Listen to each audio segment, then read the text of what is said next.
भुजा ही कर्ण होता है। और तरीके से समझेंगे, एक तरीके से और समझेंगे कि सी पर रख कर देखते हैं, समकोण त्रिभुज ले लेते हैं ए बी और सी। अब कहता है कि ए पर रख के देख लिए, बी पर रख के देख लिए, अब सी पर, तो सी पर रख के देख लिए तो अगर हम पूछेंगे कौन सी का अगर लंब बताओ जी, तो कहता है जिस पर रहता है, जिस लाइन पर रहता है वो क्या होता है, आधार होता है, और जिसके सामने वाला होता है ये क्या होता है, लंब होता है। इसका मतलब बी पर, अगर बी पर कोण बने चाहे तो सी पर बने तो उसका आधार नीचे वाला होता है, और ए पर अगर बनता है, ए पर बनता है तो इसका लंब होता है इसके सामने वाला, ठीक होता है।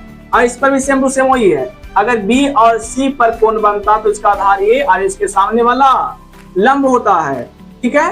तो ये समझे कि लंब का कैसे निर्धारित करेंगे और आधार का निर्धारित कैसे करेंगे, और कर्ण क्या होता है।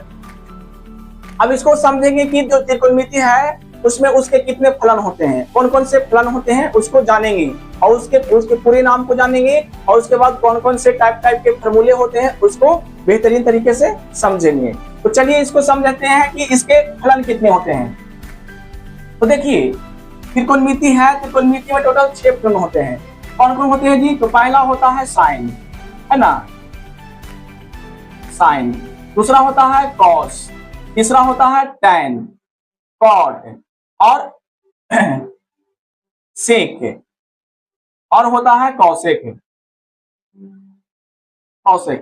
देखिए इसका फलन है, और इसी में हम लोग लगाते हैं थीटा, लगाते हैं जो भी लगाना उसको ए बी सी लगाते हैं इसके आगे, लेकिन मूल रूप से इसके यही 6 फलन होते हैं ना। इसके आगे हम चाहे तो थीटा लगा सकते हैं, चाहे तो ए लगा सकते हैं, चाहे तो बी लगा सकते हैं, चाहे तो सी लगा सकते हैं, मतलब एंगल, है ना। इसके साथ में जो होता है वो क्या होता है, एंगल होता